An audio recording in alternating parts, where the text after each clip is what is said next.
Friends, welcome my YouTube channel. मैं संपत सिंह आज आपके लिए लेके आया हूँ एक केमिस्ट्री का टॉपिक प्लास्टर ऑफ पेरिस। तो आज हम प्लास्टर ऑफ पेरिस के बारे में संपूर्ण जानकारी प्राप्त करेंगे। तो प्लास्टर ऑफ पेरिस क्या है? तो इसको आप शॉर्ट फॉर्म में पीओपी पीओपी के नाम से भी आप इनको जानते हो, पीओपी यानी प्लास्टर ऑफ पेरिस। अब इसका ये नाम प्लास्टर ऑफ पेरिस क्यों पड़ा? क्योंकि सबसे पहले जो फ्रांस की राजधानी है पेरिस, वहां जो जिप्सम होती है उसको गर्म करके वहां जो है वो प्लास्टर तैयार किया गया था, इसलिए इसका नाम पड़ गया प्लास्टर ऑफ पेरिस। और ये पेरिस में बहुत ज्यादा मात्रा में मिलता भी है, तो इसलिए इसका नाम पड़ गया प्लास्टर ऑफ पेरिस, पीओपी। चलो, अब बात आती है इसका फॉर्मूला क्या होता है, रासायनिक सूत्र क्या होता है। तो इसका जो रासायनिक सूत्र होता है वो होता है CaSO4 डॉट आधा H2O, CaSO4 डॉट आधा H2O। या आप इस सूत्र को और कैसे लिख सकते हो, CaSO4 का होल 2 डॉट H2O, ऐसे भी लिख सकते हो। क्यों? क्योंकि ये होल 2 हो गया, तो इसका मतलब कैल्शियम सल्फेट 2 हो गए हैं, तो 2 के फिर वो एक जल का अणु तो वो आधा आधा पाती आएगा। तो CaSO4 डॉट आधा H2O या CaSO4 का होल 2 डॉट H2O। तो ये हो गया इसका रासायनिक फॉर्मूला, सूत्र। दूसरी बात आती है इसका केमिकल यानी रासायनिक नाम क्या है। रासायनिक नाम, तो इसका नाम होता है, देखो ये है कैल्शियम और ये है सल्फेट और ये जल जिसको हाइड्रेट बोलते हैं जल को, तो इसका नाम होता है कैल्शियम। इस कैल्शियम के आधार पर कैल्शियम, ये हो गया SO4 हो गया सल्फेट, कैल्शियम सल्फेट का अर्ध यानी आधा हाइड्रेट, और हाइड्रेट यूज होता है जल के लिए। तो कैल्शियम सल्फेट का अर्ध हाइड्रेट, या आप इसको ऐसे भी लिख सकते हो क्या, calcium sulphate hydrate, calcium sulphate hydrate भी लिख सकते हो। या आप इसको लिख सकते हो अर्ध जलीय, अर्ध यानी आधा और हाइड्रेट यानी जल के लिए यूज हुआ है, तो अर्ध जलीय कैल्शियम सल्फेट। तो ये हो गया इसका रासायनिक नाम, कैल्शियम सल्फेट का अर्ध हाइड्रेट या अर्ध जलीय कैल्शियम सल्फेट या कैल्शियम सल्फेट हाइड्रेट। और ये क्या होता है, आप इसको जो है एक नाम दे सकते हो, निर्जलीय जिप्सम। आप इसको निर्जलीय जिप्सम कह सकते हो, या एक पीओपी क्या है, निर्जलीय जिप्सम है। यानी जिप्सम को गर्म करते हैं तो उसका पानी जब निकल जाता है तो वो निर्जलीय हो जाता है, उसमें जल बहुत ही कम रह जाता है, इसलिए पीओपी को आप कह सकते हो निर्जलीय जिप्सम के नाम से भी आप इसको जान सकते हो। या आप इसको चूना प्लास्टर या सीमेंट प्लास्टर के नाम से भी जान सकते हो। तो ये हो गया इसका सूत्र और इसका केमिकल नाम, और इसके नाम के पीछे क्या कारण है वो। अब बात आती है कि ये जो हमारा पीओपी है, इसके बनाने की विधि क्या है, इसके उपयोग क्या है। तो देखो, बनाने की विधि की मैं बात करूं, बनाने की विधि, तो इसको बनाने के लिए हमको चाहिए क्या, जिप्सम चाहिए। और जिप्सम का फॉर्मूला होता है CaSO4 dot 2H2O, CaSO4 dot 2H2O। ये किसका फॉर्मूला है, जिप्सम का। और जिप्सम को गर्म करना है कितने ताप पर, 373 केल्विन ताप पर। और 373 केल्विन ताप पर गर्म करेंगे तो यहां से जल निकल जाएगा, इसलिए हो जाएगा निर्जलीय आपका जिप्सम हो जाएगा। तो जिप्सम में जल है और इसमें जल बहुत ही कम है, तो ये हो जाएगा निर्जलीय जिप्सम। अब ये जो CaSO4 डॉट 2H2 लगा हुआ है, इसको कहते हैं क्रिस्टलन का जल, क्रिस्टलन जल। तो दो अणु यहां क्रिस्टलन का, दो अणु क्रिस्टलन का जल है किसमें, जिप्सम में। अब इसको गर्म करेंगे तो निकल जाएगा, आधा बच जाएगा, क्योंकि हमने सूत्र में आधा लिखा था, अर्ध हाइड्रेट जो बोल रहे हैं। तो बनाने के लिए हमको जिप्सम चाहिए, तो चलो शुरू करते हैं। ये हमारे पास है जिप्सम CaSO4 डॉट 2H2O, ये है जिप्सम। और इसको हम क्या करेंगे, गर्म करेंगे। कितने ताप पर करेंगे, 373 केल्विन ताप पर। तो क्या होगा, यहां से जो क्रिस्टलन का जल है वो 1.5 अणु निकल जाएगा, आधा अणु रह जाएगा। तो बनेगा CaSO4 डॉट आधा H2O प्लस यहाँ 2 थे, आधा रह गया, तो पीछे कितना बच गया आपका, बच गया 1.5 H2O जल का बच गया। तो जब जिप्सम को CaSO4 डॉट 2H2O जिप्सम, दो अणु क्रिस्टलन का जल को गर्म किया 373 केल्विन ताप पर, तो क्या बना, POP बन गया, POP। CaSO4 डॉट आधा H2O, तो 2 में से आधा इधर रहेगा, तो पीछे कितना बच गया, 1.5 H2O जल का निकल गया, इसलिए हो गया निर्जलीय जिप्सम हो गया। और अगर आपको पूछ ले कि POP में क्रिस्टलन का जल कितना होता है, तो इसमें होता है कितना, आधा अणु। जिप्सम में कितना अणु है, क्रिस्टलन का जल 2 अणु, और यहाँ कितना अणु है, आधा अणु। इसको आप दूसरे तरीके से भी लिख सकते हो, अगर यहाँ आप 2 गुना कर दोगे तो ये चीज भी 2 गुनी हो जाएगी, जैसे CaSO4, दूसरा तरीका। तो ये कितना कर दूं मैं, 2 अणु ले लूं इसका, 2H2O, ये हो गया जिप्सम मेरा, और वही हमारा गर्म कर रहे हैं 373 केल्विन पर, तो ये हो जाएगा 2CaSO4 डॉट, ये आपका आधा H2O, और ये हो जाएगा 1.5 की जगह 3H2O। तो ऐसे भी लिख सकते हो। तो यहाँ आप बैलेंस कर सकते हो, 2 कैल्शियम है तो इधर भी 2 कैल्शियम है, 2 सल्फर है तो इधर भी 2 सल्फर है, और ये ऑक्सीजन 4 यहाँ हो गए, 4 दूनी 8, और 2 ये हो गए, और ये गुणा हो गए इधर से, तो 2 और ये 2 4 हो गए वापिस। और ऐसे आप इसको, तो 2 ये 2 और 2 यहां से गुणा है तो 4, और 4 हो गए ये, 4 दूनी 8, और 8 4 हो गए 12। तो इधर भी आप कर सकते हो 4 दूनी 8, और ये आधा और आधा होके हो जाएगा ऑक्सीजन कितना 1, तो ये हो गए 9, और 9 और 3 हो गए वापस 12। तो ऐसे करके आप बैलेंस भी कर सकते हो, कोई दिक्कत वाली बात नहीं। ये सिंगल है, यहाँ आपको 2 गुना कर देना है। और चाहो तो आप इसको ऐसे भी लिख सकते हो, CaSO4 डॉट 2H2O, और वही सेम प्रोसेस, और ये हो जाएगा CaSO4 का, ये आप यहाँ ला सकते हो 2, और ये हो गया आपका H2O, और प्लस 3H2O, ऐसे भी लिख सकते हो। जो आपने 2 सूत्र बनाए थे, CaSO4 का होल 2 डॉट H2O, या ये वाला CaSO4 डॉट आधा H2O, तो ऐसे भी लिख सकते हो। तो इस प्रकार इसको हम बना सकते हैं।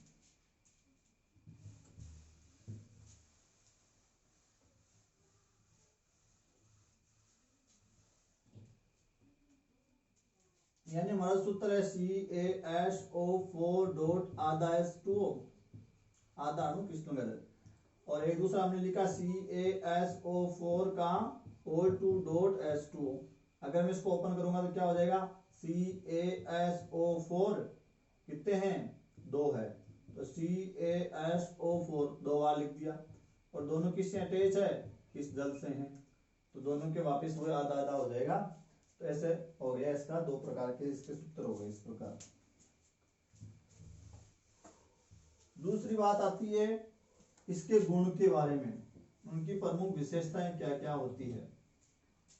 तो POP जो होता है उसको अगर हम इसमें जल मिलाएंगे तो जल मिलाने पर ये तुरंत ही कुछ समय बाद में जम जाता है, और जम के वापस ठोस और कठोर हो जाता है, और वापस क्या बना लेता है, जिप्सम बना लेता है। तो ये जल मिलाते लगभग 5 से 15 मिनट में क्या हो जाता है, वापिस जम जाता है। जैसे ये हमने लिया क्या, CaSO4 डॉट आधा H2O, ये हमने ले लिया क्या, POP, और हमने इस पर क्या मिला दिया, जल मिला दिया, तो हमने मिला दिया 1.5 अणु क्या, जल का, और 2 गुना करोगे तो यहाँ हो जाएंगे 3। और जैसे ये 1.5 अणु जल का मिलाया तो ये क्या बना लिया, जम के ठोस होके कठोर होके क्या बना लिया, वापिस जिप्सम, CaSO4 डॉट 2H2O। तो 1.5 ये हो गया, आधा ये हो गया, तो वापिस 2H2O, और ये CaSO4, तो वापिस क्या बन गया, जिप्सम ही मिल गया हमको, जो कठोर ठोस और रवेदार चमकीला होता है।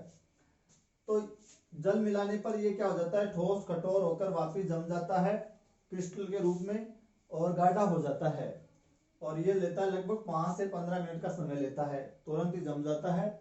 जमने की क्रिया बहुत तीव्र होती है इसकी, 5 से 15 मिनट में जम जाता है। अगर हम इसके जमने की प्रक्रिया, जमने के प्रक्रम को अगर हम और ज्यादा तेजी से कराना चाहते हैं, इसको, इस अभिक्रिया को अगर हम उत्प्रेरित करना चाहते हैं, बहुत जल्दी कम समय में इसको जमाना चाहते हैं, तो इसमें हमको उत्प्रेरक के रूप में मिलाना पड़ेगा NaCl, सोडियम क्लोराइड मिलाना पड़ेगा। तो इस अभिक्रिया में अगर आप NaCl मिला देते हो यहाँ सोडियम क्लोराइड, तो ये उत्प्रेरक की भांति कार्य करेगा और इसको बहुत कम समय में ही जमा देगा। तो जमने के प्रक्रम को उत्प्रेरित करना तो मिलाना पड़ेगा इसमें सोडियम क्लोराइड, और जमने के प्रक्रम को क्या करना है, मंद करना है या धीमा करना है, तो हमको मिलाना पड़ेगा इसमें या तो बोरेक्स या मिलाना पड़ेगा इसमें एलम, एलम यानी हमारी फिटकरी। तो फिटकरी या बोरेक्स मिलाकर इसकी जमने की प्रक्रिया को हम क्या कर सकते हैं, धीमा कर सकते हैं।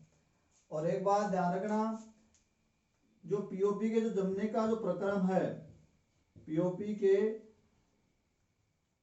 के जमने का प्रक्रम वो क्या होता है, ऊष्माक्षेपी होता है।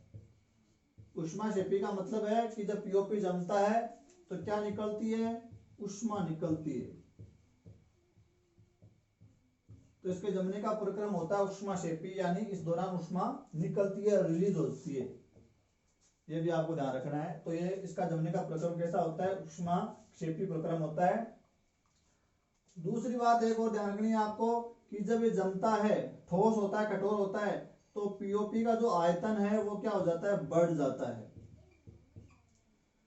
तो जमने, पानी मिलाने पर ये जमता है, ठोस हो रहा है, कठोर हो रहा है, तो ये उस दौरान क्या निकालेगा, ऊष्मा निकालेगा, और साथ में इसका आयतन क्या हो जाएगा, बढ़ जाएगा, यानी फैल जाएगा। जमने के जैसे पाउडर है, लेकिन पानी मिलाया तो ये जमा, उस दौरान ऊष्मा निकली और इसका आयतन बढ़ गया, यानी इसने काफी ज्यादा जगह पहले की तुलना में घेर ली। इसलिए इसी का फायदा उठाकर इसका इस्तेमाल कहाँ किया जाता है, कोई छेद है उसको भरना है, तो पीओपी उसमें डाल के पानी डाल देंगे, तो वो फैलेगी तो वो छेद क्लोज हो जाएगा। या कोई दरार है, कोई दीवार में, कोई छत में, कहीं भी दरार है, और उस पर लेपन अगर कर देंगे हम किसका, पीओपी का, और फिर वो जमेगा तो वो उसका आयतन बढ़ेगा, फैलेगा, तो वो दरार या वो छेद है वो क्या हो जाएगा, क्लोज हो जाएगा, बंद हो जाएगा। तो ये हो गए इसके क्या कुछ गुण हो गए। और भी गुण याद रख सकते हो। ये कैसा पदार्थ है, ठोस पदार्थ है। किस रूप में रहता है, चूर्ण के रूप में हमको या पाउडर के रूप में हमको क्या मिलता है, पाउडर के रूप में, चूर्ण के रूप में। और कैसा होता है, ये थोड़ा चमकीला होता है, चमकदार होता है, यानी इसमें क्या होती है, चमक होती है। और कैसा होता है, ये थोड़ा सा सॉफ्ट टाइप का होता है, फिसलनदार भी होता है, फिसलनदार। तो ठोस है, चूर्ण के रूप में मिल रहा है। और कैसा रंग कैसा होता है इसका, सफेद होता है। तो सफेद ठोस चूर्ण या पाउडर के रूप में चमकदार फिसलनदार इसका जो पाउडर है वो होता है। तो ये हो जाएगा इसके फिजिकल गुण हो गए इसके। तो ठोस अवस्था में रहता है, सफेद होता है और चूर्ण के रूप में मिलता है, और थोड़ी सी इसमें चमक भी होती है। इसके पाउडर को सूर्य के सामने रखेंगे तो चमकेगा, और हाथों से इसको फील करेंगे तो इसमें हल्की हल्की सी क्या फील होगी, थोड़ी सी फिसलन, सॉफ्टनेस फील होगी। अब लास्ट बात आती है इसके उपयोग। पीओपी के उपयोग, इसके बहुत सारे उपयोग होते हैं। कौन कौन से उपयोग है? पहला है सजावटी सामान बनाने में, सजावटी सामान बनाने में। दूसरा मूर्तियां, खिलौने, सांचे, चौक, सिरेमिक पाइप आदि बनाने में। तो सजावटी सामान बनाने में, मूर्तियां बनाने में, खिलौने बनाने में, सांचे बनाने में, चौक जो बोर्ड पर व्हाइट जो ब्लैक वाला बोर्ड है उस पर चलाने में चौक, सिरेमिक पाइप बनाने में आदि में। और अग्नि सह वस्तु बनाने में, वस्तुओं को बनाने में, जो अग्नि को सह सकती है, उसके ताप को सह सकती है, ऐसी वस्तुओं को बनाने में। और सतह को चिकना बनाने में, क्योंकि इसमें चिकनाई होती है, फिसलनदार होता है तो ये चिकना होता है, तो इसलिए सतह को क्या कर देता है, एकदम चिकना कर देता है। नेक्स्ट दंत उद्योग, दंत उद्योग यानी जो दंत चिकित्सा है, दंत चिकित्सा में तो दांतों के जो ढांचे होते हैं वो बनाने में, क्योंकि आराम से किसी भी ढांचे में इसको डाला जा सकता है, तो दंत उद्योग में काफी काम आता है, दंत चिकित्सा में काम आता है, दांतों के सांचे बनाने में। और नेक्स्ट जो हमारी जो भवन निर्माण में यानी दीवारों में इसकी पुताई की जाती है, या जो छत होती है, दीवारों और जो छत होती है हमारे घरों की, भवन निर्माण तो हो रहा है, साथ में दीवारों और छत पर क्या है, अलंकृत चित्रण हेतु, तो दीवारों पर या छतों के ऊपर विशेष प्रकार के अलंकृत चित्रण किया जाता है, डिजाइन बनाई जाती है अलग अलग, तो उसमें पीओपी की जरूरत पड़ती है। तो सबसे इसका जो इम्पोर्टेंट उपयोग है वो है हड्डी, जो हड्डी में कोई फ्रैक्चर हो गया है, हड्डी टूट गई है, तो हड्डी को उसकी जगह वापस सेट करने में जो है कि प्लास्टर चढ़ा दिया जाता है, हाथ में पैर में कहीं भी टूट गए तो टूटी हुई हड्डियों को जोड़ने में क्या चढ़ाया जाता है, प्लास्टर चढ़ाया जाता है। और उस प्लास्टर में क्या होता है, आपका पीओपी होता है। तो टूटी हुई हड्डी को वहां सेट करके उसको फिक्स रखने के लिए प्लास्टर ऑफ पेरिस यानी उस पर प्लास्टर चढ़ाया जाता है। इसमें प्लास्टर जो होता है उसमें जो ये हमारा पीओपी डाल के, पानी डाल के उस पट्टी पर वो पानी डालेंगे, पट्टी पर पाउडर डालेंगे, वो जम जाएगा, वो ठोस हो जाएगा और फिर वो हड्डी एकदम फिक्स रह जाएगी। तो हड्डियों के जो फ्रैक्चर होते हैं उनको सेट करने में, हड्डियों को जोड़ने में इसका मोस्टली इंपॉर्टेंट होता है, आपने काफी सुना होगा। तो इतने सारे इनके जो है वो इस्तेमाल है सजावटी सामान में, मूर्तियां, खिलौने, सांचे, चौक, सिरेमिक पाइप, अग्नि सहने वाली वस्तुएं बनाने में, सतह को चिकना करने में, दंत उद्योग में, भवन निर्माण में, दीवारों और छतों को अलंकृत चित्रण करने में और टूटी हड्डियों को जोड़ने में। अच्छा, इसके अलावा और क्या उपयोग हो सकता है, प्रयोगशाला में भी कोई जो छेद है, कोई दरार है तो उसको ब्लॉक करने में, उस छेद को बंद करने में भी इसका इस्तेमाल होता है। अब एक बात मैं आपको बता दूं लास्ट, और वो भी काफी इंपॉर्टेंट है कि भाई हम क्या कह रहे हैं, CaSO4.2H2O यानी जिप्सम को हम क्या कर रहे हैं, 373 केल्विन पर क्या कर रहे हैं, गर्म कर रहे हैं। तो हमको क्या मिल रहा है, CaSO4.आधा H2O प्लस H2O जल का निकल गया, ये मिल रहा है हमको। अगर हम इस ताप को और ज्यादा बढ़ा दें तो ये जो पीओपी हमारा बना, ये क्या करेगा, ये जो क्रिस्टलन का जल है, जो आधा अणु जो अर्धहाइड्रेट है, ये भी निकल जाएगा, इसको भी ये त्याग देगा और फिर सिर्फ और सिर्फ ये चीज बचेगी CaSO4 और उसको हम कहेंगे मृत तापित पीओपी या मृत ज्वलित प्लास्टर ऑफ पेरिस। तो देखो ये हो गया, इसको गर्म किया, ये मिल गया। अब इसको पीओपी को CaSO4 डॉट आधा H2O, ये आधा अणु इसमें कृष्ण का जल रह गया है 373 केल्विन ताप पर गर्म करने के बाद भी। अब इसको ताप को बढ़ा देंगे, कितना कर देंगे 473 केल्विन कर देंगे। तो ये क्या करेगा, इस जल को भी कृष्ण का जो आधा अणु जल का है उसको भी त्याग देगा, ये जल्दी निकल जाएगा इतना ताप बढ़ाने पर। तो सिर्फ और सिर्फ क्या बचेगा, CaSO4 बचेगा, प्लस ये आधा अणु जल का ये क्या हो जाएगा, निकल जाएगा।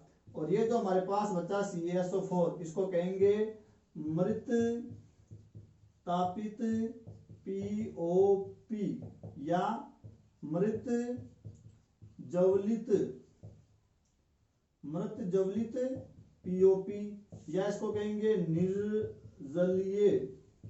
निर्जलीय जिप्सम या निर्जलीय POP, जिसमें जल बिल्कुल ही नहीं रहा है। जिप्सम में भी जल होता है लेकिन यहाँ जल बिल्कुल नहीं रहा है, तो ये निर्जलीय हो गया है। और इसको हम वापस पानी मिला के वापस ठोस नहीं कर सकते, यानी इसको वापस ठोस नहीं किया जा सकता, इसका वापस इस्तेमाल नहीं किया जा सकता। मर्द तापित जो पीओपी होता है उसमें उसी की तरह नहीं कि इसमें वापस 1.5 अणु मिलाया जिप्सम बन गई, इसमें ये वापस कार्य नहीं करेगा, ये काम नहीं आएगा, ये इसका कोई और विशेष काम होता होगा। तो ये हो गया आपका प्लास्टर ऑफ पेरिस। धन्यवाद।